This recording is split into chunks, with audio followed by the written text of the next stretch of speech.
Salut, j'espère que vous allez bien les amis. Aujourd'hui on se retrouve pour une vidéo très sympathique. On est accompagné de Thomas. Comment tu vas? Salut, ça va et toi? Super bien. On commence fort car on est devant une 8C. Et oui, blanche, 8C Competition. Et on a un modèle Spider, donc c'est assez rare. Avec ses petites formes généreuses, c'est un vrai modèle d'exception. D'accord. Tu peux nous expliquer justement où est-ce qu'on est et qu'est-ce que tu fais ici justement? Alors vous êtes à la carrosserie Lecoq Paris, qui historiquement était à Saint-Ouen, et j'en suis le directeur. Et donc on va pouvoir vous faire une visite guidée à mon avis, et la visite de tous nos ateliers pour que vous puissiez découvrir notre univers. Magnifique. Franchement je suis super content d'être justement ici. À la base je venais juste réparer la Tesla. C'est vrai. Et j'ai visité un peu les ateliers, je me suis dit ça peut être sympa de vous montrer un peu justement ce qu'il y a. J'avais fait quelques stories à l'extérieur où on voit justement tous les véhicules qui sont accidentés et en réparation. Je vais juste m'attarder quelques secondes là-dessus. Comme vous le savez, quand j'étais justement en Suisse dans le garage Lambeau, il y en avait une qui était pas cab en plus, et je me suis pas attardé dessus et puis les gens se sont dit waouh mais comment tu peux passer à côté d'une 8C? Bah écoutez, là je vais passer une petite minute dessus quand même. Elle est vraiment très belle. Qu'est-ce que tu as raconté sur la 8C? Parce que c'est pas une voiture que je connais particulièrement bien. C'est vraiment le modèle haut de gamme, le plus haut de gamme d'Alfa. C'est un modèle d'exception, c'est une structure sur une base de Maserati. On a dedans un V8 bloc Maserati, donc qui est fait un peu comme les V8 Ferrari, c'est les mêmes blocs moteurs à la base. Qu'est-ce qu'on peut dire? Qu'il y a une coque en carbone avec des formes magnifiques, un design pour moi légendaire. C'est une des couleurs qui lui va très bien. Sinon le rouge est généralement aussi une couleur qui lui va particulièrement bien. Et donc voilà, on est dans ce que Alfa a pu faire de plus exceptionnel, je trouve, enfin en tout cas ces dernières années, parce que ça ramène vraiment pour moi ce qu'a pu être Alfa sur des modèles d'exception qui portaient ce nom, mais il y a quelques longues dizaines d'années, donc plutôt sur les véhicules des années 30, 40, et qui sont devenus des véhicules majestueux et de véhicules de collection. C'est une voiture de collection moderne. D'accord, ok. Bon, en tout cas oui, je la trouve très très belle. Ça fait un bruit fabuleux. Et j'approuve le V8. Ça fait un bruit fabuleux et c'est un poil lourd à conduire. Enfin, on sent qu'il y a quand même... c'est assez massif, c'est pas aussi pointu que certaines autres voitures qui ont ces mêmes moteurs.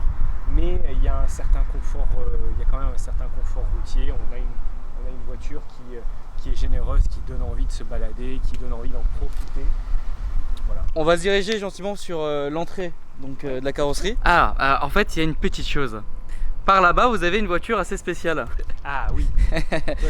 Toi, t'es allé dans tous les recoins. Je suis allé dans tous les recoins du garage, sur du beau tuning. Ouais, c'est du Bespoke de l'époque. La pluviotée ne sont pas très propres.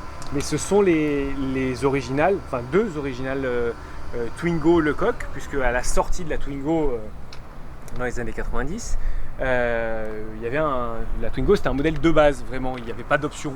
Et avant que la Twingo initiale, avec les belles finitions et les belles options, la Twingo Deluxe arrive, Lecoq a fait une Twingo, une série limitée de Twingo Lecoq qui existe toujours, puisqu'il y en a qui ont été même vendus aux enchères, avec cette peinture colorée flanc Bugatti, des jantes en alliage, ce qui n'était pas du tout le cas sur les premières, les pare-chocs complètement peints.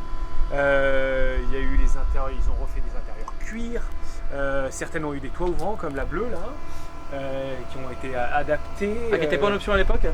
Enfin, qui a été par la suite en option.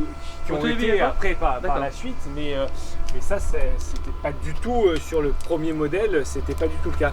Donc celles-ci on les a récupérées, on les a remises en état, et c'est vrai que on roule peu avec, mais de temps en temps il y a des clients qui aiment bien avoir ça, donc on les nettoie, on les prête comme véhicule de courtoisie. C'est sympa. Il y en a qui kiffent. Donc, et je comprends, hein, parce que enfin, pour ceux qui n'ont pas conduit de Twingo, ils ne peuvent pas comprendre, mais en tout cas le Twingo de cette génération, c'est vraiment un vrai plaisir de conduite, c'est facile, ça démarre, il n'y en a pas de problème, ça se gare facilement, c'est souple. Bon voilà, c'est pas une voiture extraordinaire, mais elle a ce petit look un peu cool et je pense que elle a un côté un peu plus funky que les nouvelles. Elle a ce... Je suis complètement d'accord. Ouais. Bah, j'ai toujours gardé la mienne, j'ai toujours d'ailleurs. Ouais. Bon, il y a quelques soucis, mais franchement, je pense que je la vendrai pour rien au monde parce que c'est vraiment une voiture. Je préfère ça qu'une Fiat 500 moderne. Donc elles sont numérotées avec des plaques à l'intérieur. Et il y en a pour 50 000 euros. Voilà, c'était aussi le clou du spectacle.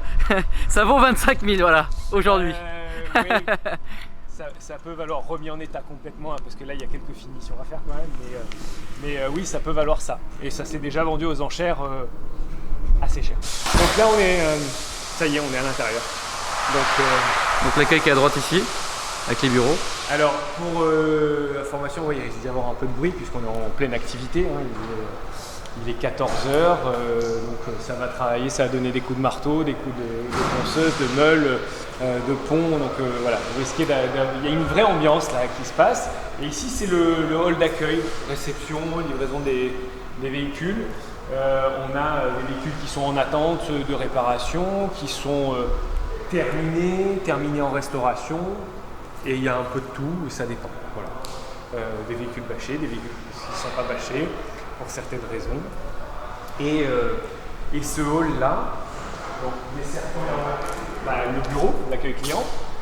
Donc on a toute une équipe qui est là pour répondre aux clients, aux devis, suivi, les expertises, puisqu'on fait de la réparation collision pour les véhicules modernes, haut de gamme, premium haut de gamme principalement, et de la restauration de véhicules de collection. Donc ce sont nos deux principales activités. Et on fait aussi pour Ferrari, en tant que carrosserie aérée et point service officiel, une activité quand même d'entretien mécanique. Donc là c'est une petite Alfa Giulietta qui a été restaurée. Très mignonne, hein, vraiment. Celle-ci, oui, je pense qu'il y a peu de gens qui n'aiment pas cette auto. Et on dessert les trois ateliers principaux, c'est-à-dire au centre, donc ici, la carrosserie Lecoq avec son département classique, André Lecoq qui nous regarde de là-haut. Et donc là, toute la restauration automobile ou les dommages, la collision sur ancienne, ça se passe ici. Et après, on a une partie atelier moderne avec le point service. Et de l'autre côté, tout l'atelier peinture jusqu'à la finition. Voilà. D'accord. Donc, on va faire un tour complet et on va essayer de regarder. C'est toi qui guides, mais... Oui, bien sûr, pour moi, le tour comme tu m'avais fait la première fois, on commence par ici, puis c'était très bien. Ouais. Tu peux te regarder dans le miroir. Magnifique. C'est un capot de quoi ça? Ça, c'est un capot de 458. D'accord, ok, Et sympa. là-bas, il y a une F12. Celui conteneur, c'est un capot de F12. D'accord, ok. Donc ça, c'est mes petits instants déco. Le point service Ferrari. Donc on a des plus anciennes comme des très modernes. Donc là, c'est une 550 Maranello, c'est ça? 550 Maranello, Oh là, là là. il y a une 456. Ça, c'est vraiment la même génération, les mêmes châssis, moteur très similaire. Il y a une GT un peu plus, on va dire, routière, avec 4 places, c'est la 456. Et ça, c'est la partie, le modèle un peu plus selfish avec ces deux petites places. Donc c'est deux belles mécaniques et des autos qu'on entretient régulièrement. Puis au cas où vous avez un peu la dalle, il y a des beignets là. Voilà. Ah oui, d'accord. Un bel état celle-là. Ça, c'est une vraie routière. Une vraie routière avec 4 vraies places dans lesquelles on est très bien installé. Elle est belle, hein. Donc D'accord. sur les véhicules pour lesquels on doit intervenir structurellement, qui ont besoin de dépose mécanique, par exemple si on doit changer des longerons sur les voitures, ce qui est des opérations qui se font très couramment chez nous, on va devoir sortir le moteur pour pouvoir mettre le véhicule sur un marbre. Donc généralement c'est des opérations qui sont ici. D'accord. Ce qu'on appelle les déshabillages mécaniques. Et après il y a un pont un peu spécifique qui est aussi celui qui est vide, de 2 colonnes, pour les Tesla avec un marquage un peu particulier pour délimiter la zone électrique. D'accord. Et donc là, on fait aussi des déposes de batterie pour les interventions structurelles. Ah, sur les Tesla? Sur les Tesla. Ah ouais. Pour certaines interventions, on est obligé de déposer la batterie pour changer certaines pièces structurelles. D'accord, ok. Donc, Ah oui, ça va on être, désacouple, on stocke la batterie on fait notre intervention de carrosserie et après, une fois que c'est terminé, on remet la batterie. D'accord. Avec un outillage spécifique, ça se fait. Là, c'est le coin où Tesla intervient sur la partie service, plus le partage de tous les autres ponts de l'atelier, mais ça, c'est leur zone exclusive. Ici, on a une petite Lamborghini sympathique aussi, qui a été mise ici parce qu'on avait besoin d'un pont pour la lever, mais c'est juste pour une peinture de pare-choc. D'accord. Donc elle n'est pas du tout, on fait pas du tout d'entretien là-dessus. Et donc voilà, ça c'est un véhicule sur lequel on entretient. Il y a un entretien qui est fait. D'accord, c'est assez marrant. Ah mais il y a une vraie batterie. Alors ça je savais pas du tout qu'il y avait une vraie batterie. Ça c'est la batterie, ce qu'on appelle sur les véhicules généralement la batterie de servitude. D'accord. C'est une batterie 12 volts qui permet d'alimenter tout un tas de systèmes pour le fonctionnement général qui sont pas liés à la motorisation, plutôt l'ouverture des portes et des choses comme ça, les petits éclairages. Ok, d'accord. Je savais même quand pas. Celle-ci elle est HS, généralement il y a tout qui est bloqué. Ah ouais? Donc c'est une batterie qui de temps en temps est à remplacer. Ah bon, on m'a jamais parlé d'une batterie 12 volts dans une Tesla. Ah ouais d'accord, je savais même pas qu'il y avait ça quoi. La zone aluminium. Et bon, on est passé devant le pont de géométrie, mais bon, tout le monde sait ce que c'est. Oh, vas-y, hein. Je pense que tout le monde est curieux de tout voir en fait. Donc voilà, là on fait un réglage de parallélisme et de train roulant, la géométrie des trains roulants en fait. Donc avec ces appareils là, d'accord, j'ai jamais vu ça en fait. Donc, Alors on vient par ici, comme ça on va pas lui perturber la lecture de ses têtes. En fait on a un appareil vraiment dernière génération qu'on appelle 3D avec des têtes qui renvoient un signal positionné sur les roues. Donc maintenant on vient même plus fixer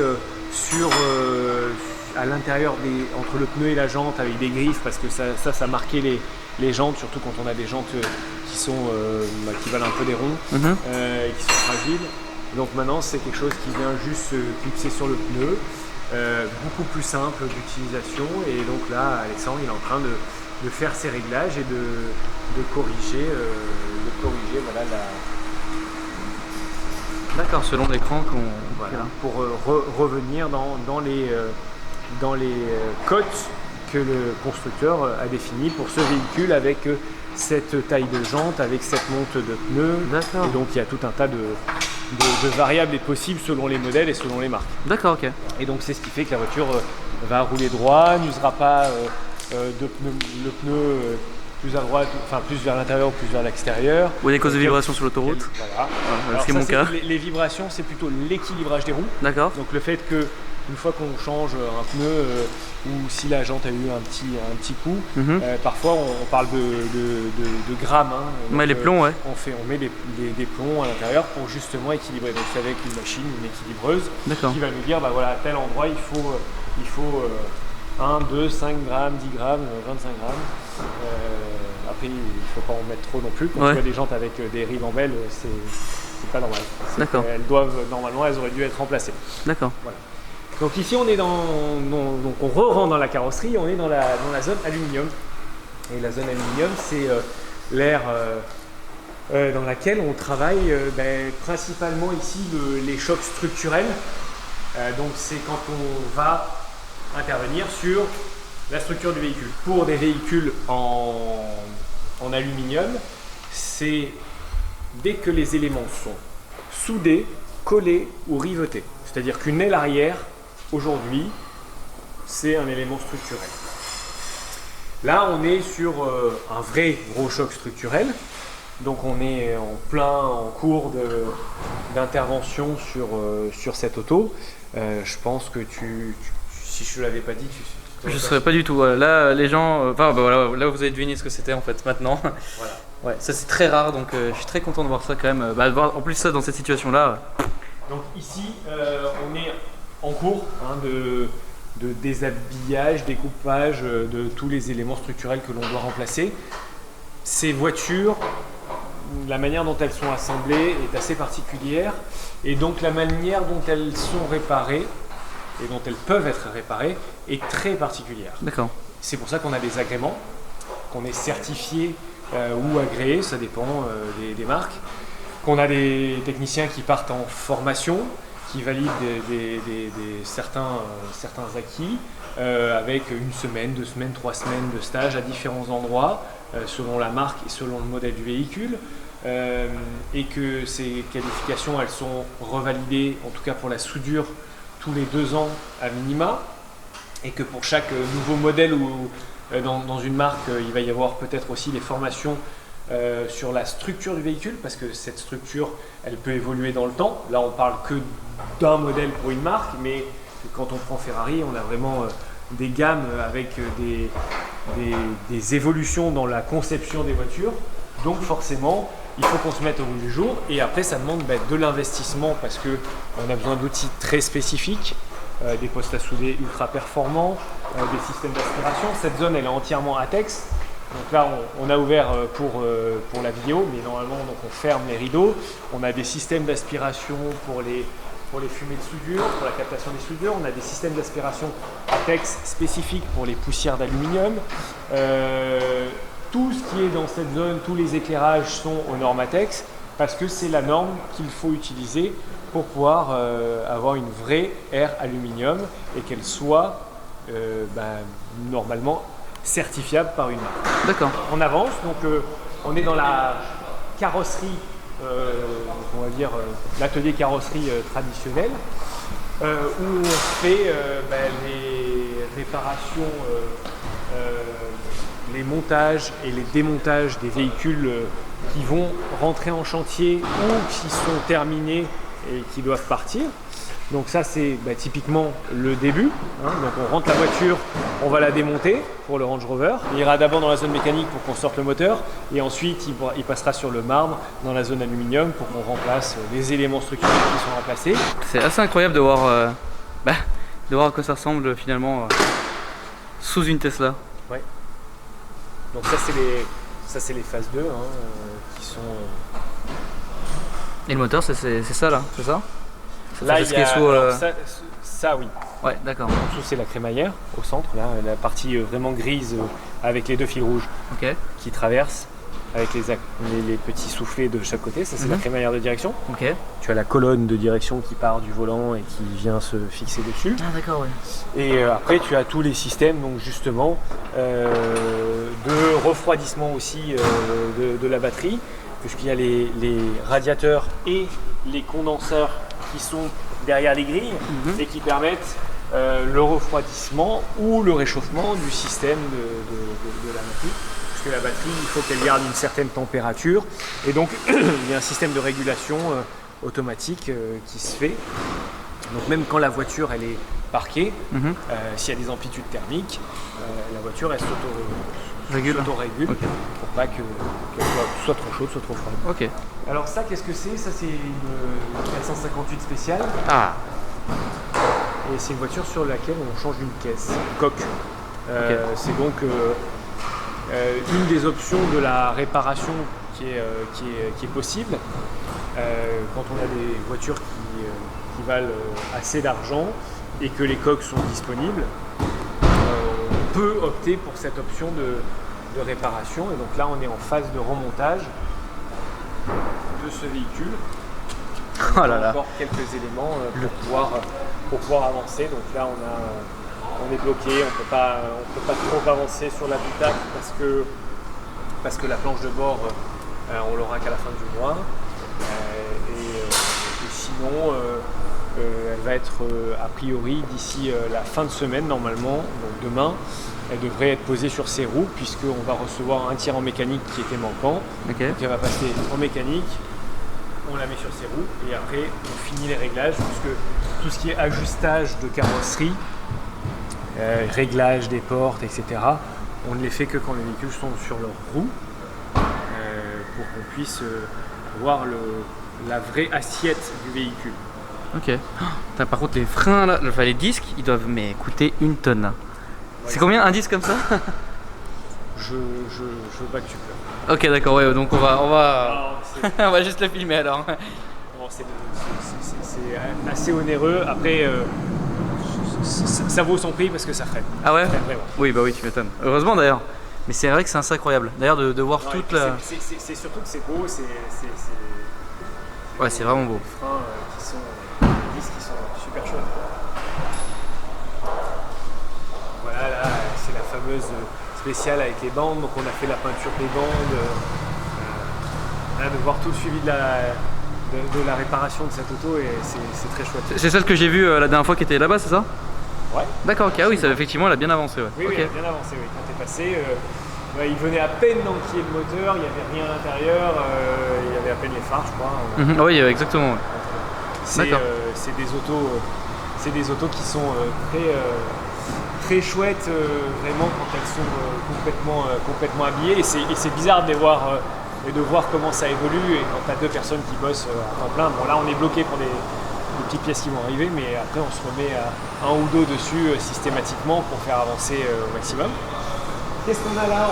On n'a pas grand chose à voir en ce moment, on a surtout des moteurs déposés, mais on a un atelier moteur dans lequel on peut soit faire les grosses révisions quand on a besoin de sortir les moteurs pour certains véhicules, donc avec des établis et des marbres pour qu'on puisse tout poser à plat, tout un plan de travail en inox, c'est très chouette. La sellerie, soit de la réparation, soit de la confection, de la reconstruction, de la restauration, beaucoup de choses. Ça peut être de la personnalisation de véhicules. Donc voilà, on a des vieux panneaux de porte qu'on va réparer, restaurer. Donc ça va être remplacé par un Sky récent. Donc d'abord on déshabille, on désosse, on prend les mesures, on refait les mousses qu'il faut, on refait les panneaux en bois ou pas si c'est nécessaire. Et selon les véhicules, il y a différents types d'assemblage, différents produits qui sont utilisés, différents matériaux. Et donc là, voilà, il y a un échantillon des pots que l'on peut avoir. Et cuir, ouais, toutes les couleurs. Ouais, ça c'est tout des options Ferrari, ça. Non, il n'y en a pas beaucoup là-dedans. Okay. C'est après par rapport à ce qu'on fait ou ce qu'on a fait, parce que c'est du coup du stock, soit des choses qu'on utilise régulièrement, soit du stock qui reste de véhicules qu'on a pu traiter par le passé. Donc voilà, il y a des pots qui sont de plus ou moins bonne qualité. Donc généralement, voilà, ça c'est une belle couleur. Ça c'est une zone qu'on utiliserait. Celle-ci, tu vois, elle est de moins bonne qualité. Et donc avant d'utiliser une peau, on la met à plat, on fait les marquages pour pouvoir s'assurer que ce qu'on va utiliser, selon les découpes que l'on aura besoin de faire, il n'y ait pas un défaut justement dans la peau de la bête. Ok. Pour une partie qui est très intéressante, bon c'est con, j'ai plus l'aise. Maintenant, la partie restauration. Et on commence directement dans un atelier qui est d'époque aussi, avec des outils. Ah oui, là il y a beaucoup d'outils d'époque. Là c'est sûr que on est dans l'ancien, y compris dans l'outillage. Donc ici c'est l'atelier de formage. D'accord. C'est où on va plutôt se concentrer pour faire toutes les découpes de tôle, le pliage et la forme avec rouanglaise, martinet. Donc vraiment, on a les feuilles de tôle d'acier ou d'aluminium qui sont là-bas. Plus ou moins grande taille, on peut commander de différentes épaisseurs, de différentes qualités, de l'inox si nécessaire. Ça c'est une plieuse. D'accord. Plier les tôles. Et après, avec tout ça, on compose et généralement on va fabriquer des éléments parce que parfois on a besoin soit de faire des petits morceaux, soit de reconstruire carrément des éléments de carrosserie qui n'existent plus. Donc il faut recréer à l'identique du véhicule. Et ça, c'est quand même monnaie courante dans la restauration automobile, enfin, en tout cas chez nous. Donc voilà, tous ces outillages sont utiles. Et là, c'est la partie menuiserie bois, donc moins utilisée de nos jours parce que on est un petit peu plus restaurateur, devenu restaurateur de véhicules des années 50, 60, 70, quand André Lecoq anciennement était très spécialisé dans les avant-guerres, entre-deux-guerres, donc des véhicules qui étaient avec des châssis, moteurs sur lesquels on construisait des carrosseries. Donc il y avait des structures bois.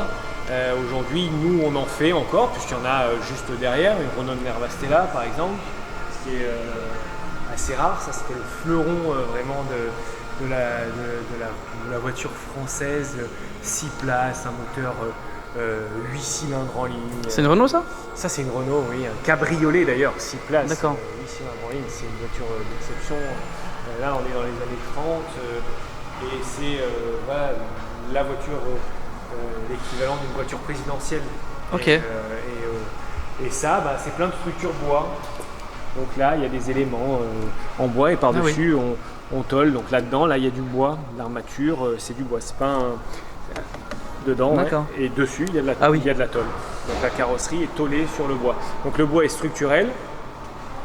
Et si on regarde là-haut, par exemple, donc ça c'est nos mezzanines pour le stockage.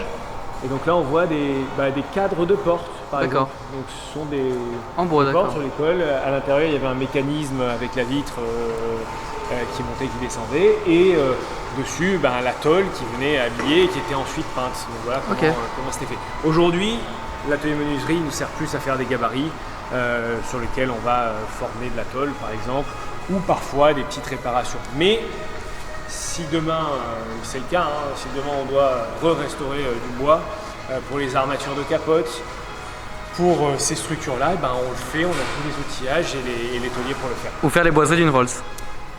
Ouais, alors là c'est plus, voilà, c'est plus dans la marqueterie. D'accord. C'est différent. Ok. Donc ça c'est pas trop ce type d'outil que la base va être travaillée avec les mêmes types d'outils, mais on n'est pas sur les mêmes ateliers. Généralement c'est vraiment des spécialistes, des artisans spécialistes qui font ça, comme le chromage. Voilà, c'est des petits métiers de niche. Même si on gère l'intégralité d'une restauration, il y a quand même certaines choses que l'on sous-traite. La marqueterie, on sait prendre soin d'une marqueterie, on sait revernir, mais quand il faut refaire de la marqueterie avec des bois précieux, ça on fait. D'accord, ok. Alors là, les gens doivent certainement un peu m'insulter parce que je suis passé vite fait en train de filmer celle-là et c'est bien celle qu'on avait filmée une fois sur... la vidéo s'appelle, elle vaut 17 ou 12 millions, je sais plus quel titre j'avais mis. Et on en a une nouvelle devant nous en fait, avec un V12 Atmo. Avec un V12 Colombo même comme on dit. C'est incroyable. Et ça vaut une tonne. Ça vaut un peu d'argent. Ça vaut un peu d'argent. Ce sont les modèles d'exception aussi, design légendaire et histoire extraordinaire avec plein de gens célèbres qui en ont eu. Donc ici on est dans le cœur de l'atelier restauration. Sur notre côté gauche, alors excuse-moi mais oui, on a plutôt les chantiers en cours ou à attaquer. Donc là on a par exemple une Daytona qu'il va falloir qu'on attaque, un véhicule qui a été inondé. Le véhicule est réceptionné parce qu'il vient d'ailleurs, en caisse. Dans les caisses il y a les pièces détachées, donc on va devoir faire une mise à plat, un inventaire complet pour savoir où on va aller. Là on a une petite auto Bianchi Lutèce qui a été coupée, donc ça c'est les demandes particulières de certains clients. Donc on va en faire une jolie avec les petits sièges en osier pour aller se balader sur la plage. Pour aller chercher des pommes. Exactement, donc ça c'est la transformation de véhicules, ce qu'on fait de temps en temps, une demande assez particulière, mais voilà, c'est amusant aussi pour les tôliers de rentrer dans ce type d'auto. Et ici on a de ce côté plutôt les voitures en fin de remontage, vraiment la Dino, la Porsche, la 365, la 330 qui est derrière. Ça ce sont des fins de restauration. Donc là celle-ci elle était, pourquoi elle est cachée comme ça? Parce qu'elle était dans la cabine, dans le tunnel de finition ce matin. On a reçu une dernière pièce mécanique, donc ils font une vérification et après elle repart dans le tunnel de finition pour qu'on y termine le pôle illustré. Ok. Et ça c'est des autos qui sont en train de terminer et qui sont généralement celle-ci elle est en cours d'essai routier. Donc voilà, ça c'est un V12 Colombo aussi, c'est les mêmes bases que ce qu'il y a dans la 250, que ce qu'il y a dans la Daytona, que ce qu'il y a dans la 365 juste derrière nous. C'est si propre. outré quoi. Oui, c'est déjà parce que ça n'a pas beaucoup roulé encore, même si elle a fait un rodage de pas loin de 700 km pour l'instant. On roule pas encore sous la pluie, on essaie de préserver les autos au maximum, donc on fait les essais par beau temps, donc ça reste propre et puis après de toute façon on les nettoie et là voilà, on est dans un véhicule qui va être certifié classiqué par Ferrari, qui aura son beau classeur rouge avec l'authentification qui est tant recherché sur ces autos, le véhicule conforme, authentique, conforme à l'origine. Ok. Et ce sera pareil pour la Dino. Voilà, la Dino, on peut aller voir. Oh, on peut aller jeter un coup d'œil, je pense que les gens sont curieux. Ouais.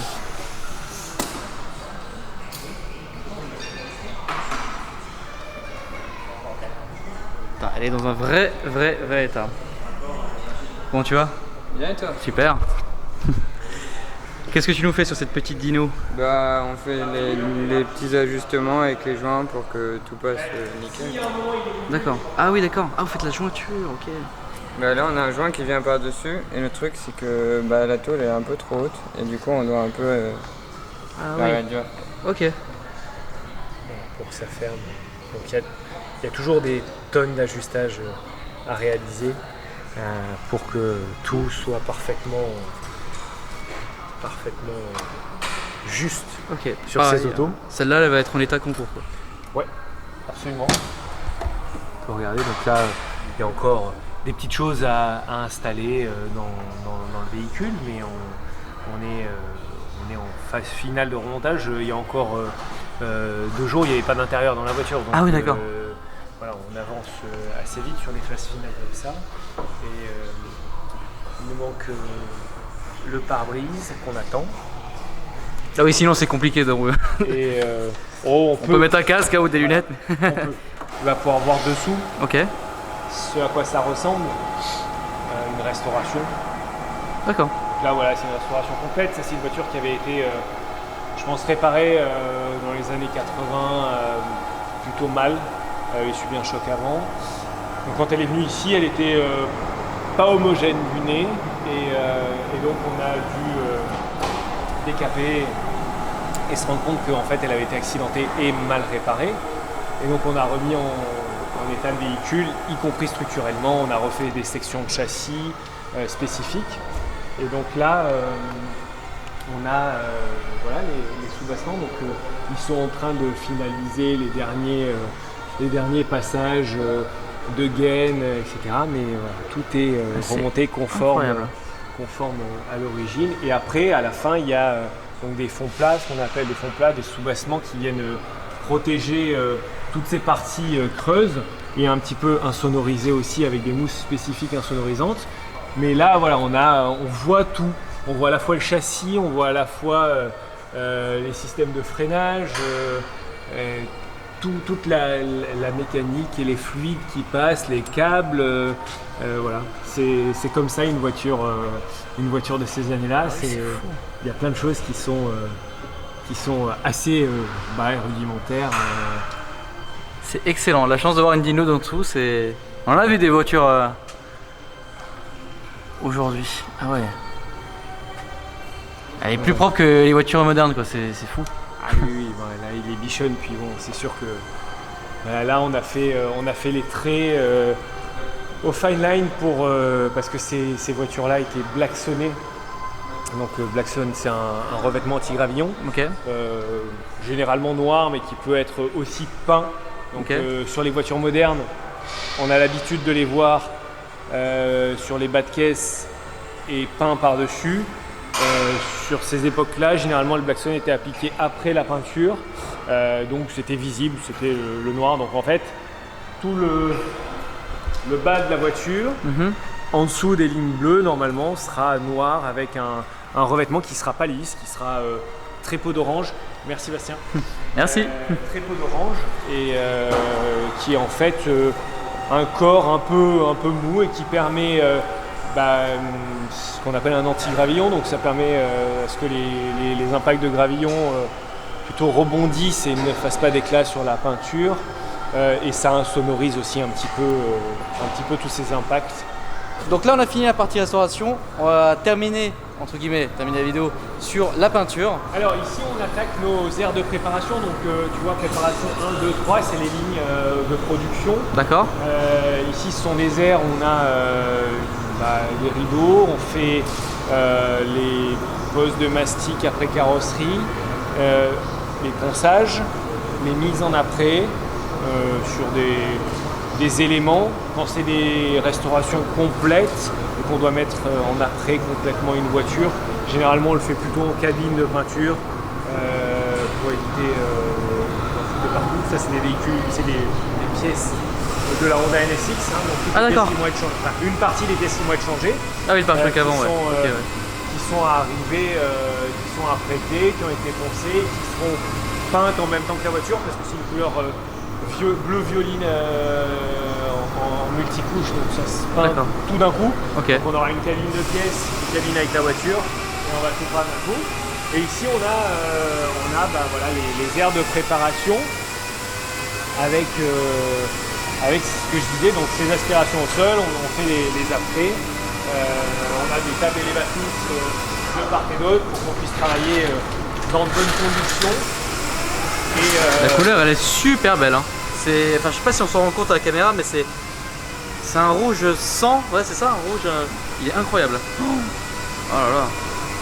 Et pourtant il existe des petits défauts parfois. Oui. De la rouille qui cloque. Donc là on prépare un véhicule avant la peinture. D'accord. Et donc que ce soit pour les ponçages, ce que je disais, les mastiques, les mises en après. Et ensuite, une fois que ça c'est fait, le véhicule avancera dans la ligne de production, il va être caché, marouflé. Et après il va aller dans les cabines de peinture. D'accord. Qui sont là-bas.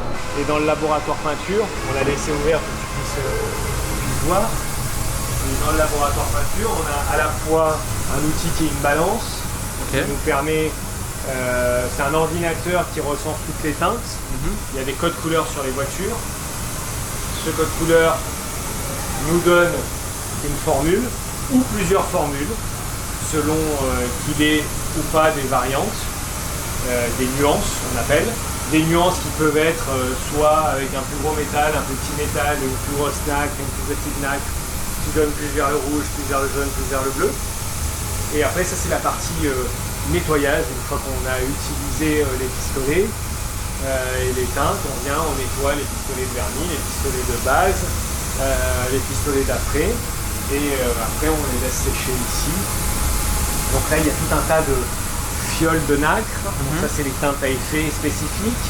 Et après là on a l'appareil qui sert à mélanger le reste des bases qui servent à composer une couleur.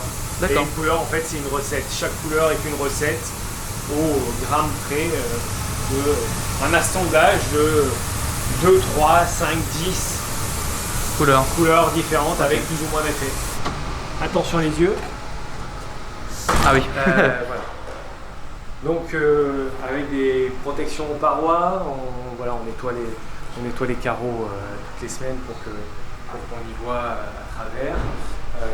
Des films et des filtres voilà, qui sont remplacés quasiment toutes les semaines. Ça dépend de ce qu'on fait, parce qu'ici voilà, si tu fais des mises en après lourds, tu es obligé de les remplacer quasiment toutes les semaines. Et après, si on peint normalement, c'est peut-être tous les 10 jours, filtre au sol. Et ici, on a les tunnels de finition. Donc, ça c'est des éléments qu'on a fait, qu'on a dessinés. Ça n'existait pas, ça c'est des choses qu'on trouve uniquement en chaîne de production de voitures, en fin de chaîne de production pour les contrôles qualité. Et en fait ici nous on a créé avec Omnia ces tunnels de finition, on les a dessinés et ça nous permet justement de faire tout un tas de d'opérations, principalement finition. Donc là, en l'occurrence, c'est pas ce qu'on y fait le plus souvent. On décolle un film parce qu'on va devoir peindre le pare-choc. Ah, ça, c'est un expel ça? Ouais. D'accord, ok. Ah bah j'en ai jamais vu dans la réalité, donc voilà que ça ressemble. Ah oui, en fait, on voit vraiment pas la différence entre... D'accord, c'est marrant, ok. Et donc ça, on est obligé de le déposer parce qu'on a on a l'élément à peindre. Même pour un raccord, on est obligé d'enlever, de repeindre, de revernir l'élément. Et après, une fois que ça sera sec à cœur, de reposer le film. Ok. Voilà. Oh là là. On a une voiture donc voilà, de finition qui est en fin de restauration aussi, en cours de rodage. Elle est tellement mignonne, elle est... Oh là là, flanc blanc et tout. Oh. Ouais. Elle est sublimissime. Donc voilà, ça c'est une voiture qui est en train de faire ses essais routiers. Waouh.